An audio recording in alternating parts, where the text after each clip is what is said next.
এই তোমরা যারা ন্যাশনাল বিশ্ববিদ্যালয়ে চিন্তা করতেছো, রেজাল্টে ডাব্বা মারছো, এইচএসসি পরীক্ষা রেজাল্টে ডাব্বা মারছো, তোমরা এখন ন্যাশনালে চিন্তা করতেছো না? দেখো ন্যাশনাল থেকে এই বোর্ডে প্রশ্ন আসা দেখো, এই টপিক থেকে প্রশ্ন আসা দেখো। আজকে আমি তোমাকে মাত্র এক মিনিটে জিরান পার্টিসিপল এবং ইনফিনিটিভের পেইন দূর করে দিচ্ছি। আচ্ছা, জিরান পার্টিসিপল এবং ইনফিনিটিভ এগুলো কি বলতো? এগুলো নন ফাইনাইট ভার্ব না? নন ফাইনাইট ভার্বের যে তিনটা প্রকার ছিল সে নন ফাইনাইট ভার্ব না? আচ্ছা, প্রথমে আসি জিরান্ড কি। জিরান্ড হচ্ছে মূলত সাবজেক্ট অথবা অবজেক্টের জায়গায় একক শব্দ হওয়া। মাথায় রাখতে হবে, জিরান্ড হচ্ছে সাবজেক্ট অথবা অবজেক্টের জায়গায় যদি কোনো একক শব্দ আসে, একক কোনো ভার্ব আসে, সেই ভার্বকে ভার্বের সাথে আইএনজি করে দেওয়াকে বলা হয় জিরান্ড। সেই ভার্বকে ভার্বের সাথে আইএনজি করে দেওয়াকে কি বলা হয় স্যার? জিরান্ড বলা হয়। যেমন দেখো, smoking is a bad habit, এই যে এটা ভার্বের পূর্বে যেই জায়গাটাকে ওটাকে বলা হয় সাবজেক্ট। তার মানে সাবজেক্টের জায়গায় স্মোক ওয়ার্ডটা আসছে, এটাকে আইএনজি করে দিয়েছে, তার মানে এটা জিরান্ড।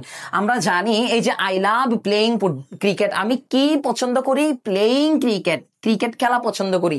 এই যে অবজেক্টের জায়গায় প্লে ওয়ার্ডটা আসছে, এটাকে আইএনজি করে দিয়েছে, এটাকে বলা হচ্ছে জিরান্ড। জিরান্ডের আরেকটা প্রকার আছে, হ্যাঁ, প্রিপজিশন অথবা পজিটিভের পরে ভাবের সাথে আইএনজি হওয়া। প্রিপজিশন অথবা পজিটিভের পরে ভাবের সাথে আইএনজি হয়। যেমন দেখো, বাই ওয়ার্কিং হার্ড, এখানে ওয়ার্কিংটা কোন পার্টস, এটা কোন পার্টস বেসিস হবে বা এটা কি হবে? এটা হবে স্যার জিরান্ড। কেন? এটাকে বলা হবে প্রিপজিশনাল জিরান্ড।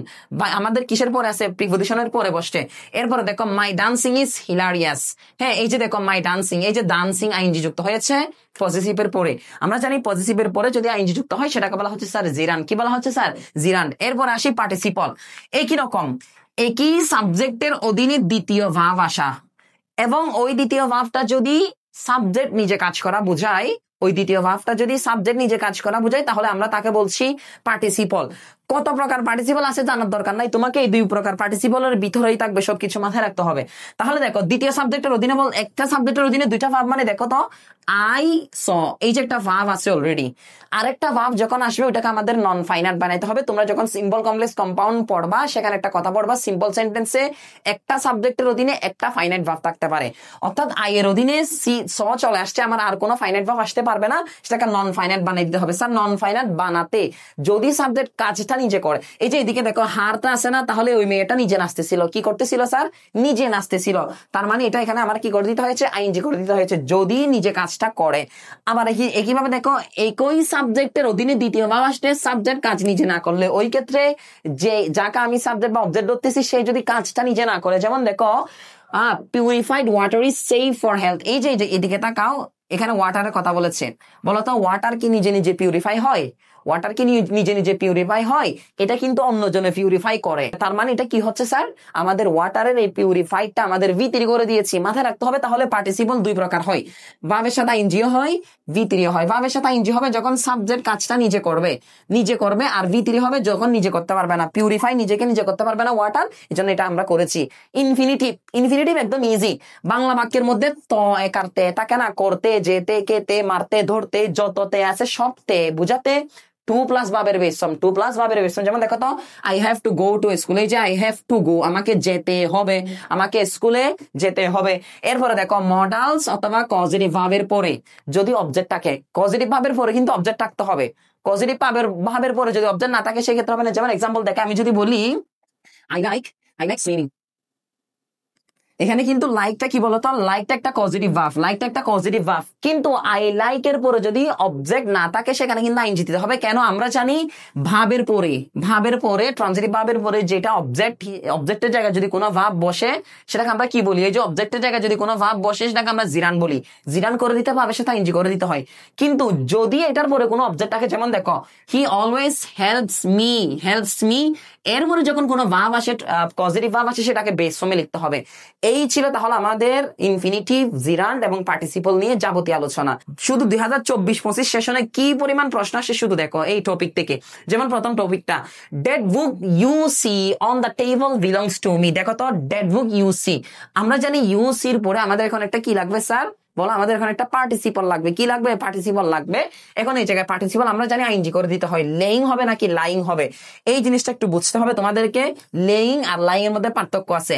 স্যার, লেই মানে হচ্ছে পাড়া, ডিম পাড়া, আমি ওদিন বলেছিলাম তোমাদেরকে। আর লাই মানে হচ্ছে শুয়ে পড়া বা শুয়ে থাকা বা পড়ে থাকা। এখানে হচ্ছে বই পড়ে থাকা বোঝায় অন দ্য টেবল, তার মানে এখানে বসবে লাইং। এটা এরপরে এখানে হ্যাভিংটা হচ্ছে একটা হ্যাভ ভার্ব। আমরা যখন রাইট ফর্ম অফ ভার্ব পড়াইছিলাম বলেছিলাম হ্যাভ ভার্বের পরে অলওয়েজ ভি3 বসে, এটাকে পারফেক্ট পার্টিসিপল বলে। এটাকে এমনি পারফেক্ট পার্টিসিপল বলে, ভি3 বসে। তার মানে এখানে ভি3 কোথায় আছে? যে এখানে হেডটা আছে, আর বাকি সব ভি3 নয়। The boy is fond of playing cricket, here the one underline word is N. সিও একটা দেখো তো প্রশ্ন আসছে, এই প্লেইং ক্রিকেটটা কি হবে স্যার বলো তো? আমরা জানি প্রিপজিশনের পরে যদি কোনো ভার্বের সাথে আইএনজি হয় সেটাকে কি বলেছিলাম? জিরান বলেছিলাম। দেখো তো বিশ্ববিদ্যালয়ে আসা প্রশ্ন না, by working hard you can prosper. হ্যাঁ, here working is a due প্রশ্ন। বলো তো এটা কি হবে? তোমরা নিজেরা কমেন্ট করো তো। এখানে বলো, এই যে বাই ওয়ার্কিং প্রিপজিশন পরে ভার্বের সাথে আইএনজি আছে, তার মানে এটা একটা কি? জিরান। I will not let you go in this sentence, go is. এই যে বলো তো, আমরা বলেছিলাম লেটের পরে যে ভার্ব থাকে সেটাকে কি বলা হয়? ইনফিনিটিভ বলা হয়। সেটাকে কি বলা হয়? বেয়ার ইনফিনিটিভ বলা হয়। তোমাদেরকে পড়াইছি একটু আগে। The old man is tired of working. Sir এখানে বলো তো, আবার প্রিপজিশন আছে, ওয়ার্কিং আছে। দেখো তো এটা কিসের প্রশ্ন? 41তম বিসিএস এর প্রশ্ন। বলো বিসিএস এর প্রশ্ন তোমরা সলভ করে ফেলতেছো এখন। এরপরে বলো ওয়ার্কিং আছে, অফার পরে প্রিপজিশন। আমরা জানি এটা কি হয়ে যায় স্যার? জিরান হয়ে যায়। এই তোমরা যারা ন্যাশনাল বিশ্ববিদ্যালয়ে চিন্তা করতেছো, রেজাল্টে ডাব্বা মারছো, এইচএসসি পরীক্ষার রেজাল্টে ডাব্বা মারছো, তোমরা এখন ন্যাশনালে চিন্তা করতেছো না। দেখো ন্যাশনাল থেকে এই বোর্ডে প্রশ্ন আসা দেখো, এই টপিক থেকে প্রশ্ন আসা দেখো। তোমরা যে আমার ক্লাস করো না, স্কিপ করে চলে যাও, বুঝো কত ইম্পর্টেন্ট। I saw amen. আমরা জানি একটা ভাব চলে আসছে অলরেডি, আরেকটা ভাব লাগবে। আমরা জানি ওটাকে যদি সাবজেক্ট নিজে করে কাজটা, সেটাকে বলা হয় কি? ভাবের সাথে আইএনজি। বলতে এখানে ম্যান আছে, ম্যানটা কি করবে? স্ট্যান্ডিং। উনি নিজে দাঁড়ায় আছে। নাকি ওনাকে কেউ এরকম করে ধরে দাঁড় করে রাখছে? না, উনি নিজে দাঁড়ায় আছে, তার মানে এখানে স্ট্যান্ডিং করতে হবে। Amen standing. আমি রাস্তার মধ্যে একটা দাঁড়ানো মানুষ দেখেছি। 2024-25 সেশন আসছে এনইউতে। It's raining outside, you need. আমরা বলি না তোমাকে একটি ছাতা আনতে হবে, তে বুঝাল। আমরা কি বলেছিলাম? ইনফিনিটিভ কি আসে? টু প্লাস ভার্বের বেস সম। দেখছো কতটা ইম্পর্টেন্ট। এরপর আরেকটা প্রশ্ন দেখো, he went to the hospital after on the head. এরপরে ঢাকা বিশ্ববিদ্যালয়ে দেখো তো একটা 24-25 সেশনে কত একটা প্রশ্ন আসছে। আমরা জানি আফটার হচ্ছে একটা কি? প্রিপজিশনের উপর আমাদের জিরান বানায় ফেলতে হয়। ওই জিরানটা কি হয়? ভাবের সাথে আইনজি যুক্ত হয়। এখানেও আইনজি আছে, কিন্তু একটু বুঝতে হবে, মানুষ নিজেকে নিজে মারে না। হিটিং মানে নিজেকে নিজে মারা, আর বিং হিট মানে কি? তাকে অন্য কেউ মারা। বেসিক বয়েস করে, এটা হবে সঠিকটা। বুঝতে পারছি? আর কি কোনো প্র্যাকটিস আছে? আমি মোটামুটি 9টা প্রশ্ন তোমাদেরকে প্র্যাকটিস করা ট্রাই করলাম, অর্থাৎ জিরান পার্টিসিপল ইনফিনিটিভ থেকে বিশ্ববিদ্যালয় ভর্তি পরীক্ষায় প্রশ্ন 1000 কোটি % আসবে। 1% 2% না, 1000 কোটি % আসবে। এমন একটা টপিক আমি তোমাদের কাছকে পড়াই দিলাম। ভালো থাকো, সুস্থ থাকো। আসসালামু আলাইকুম।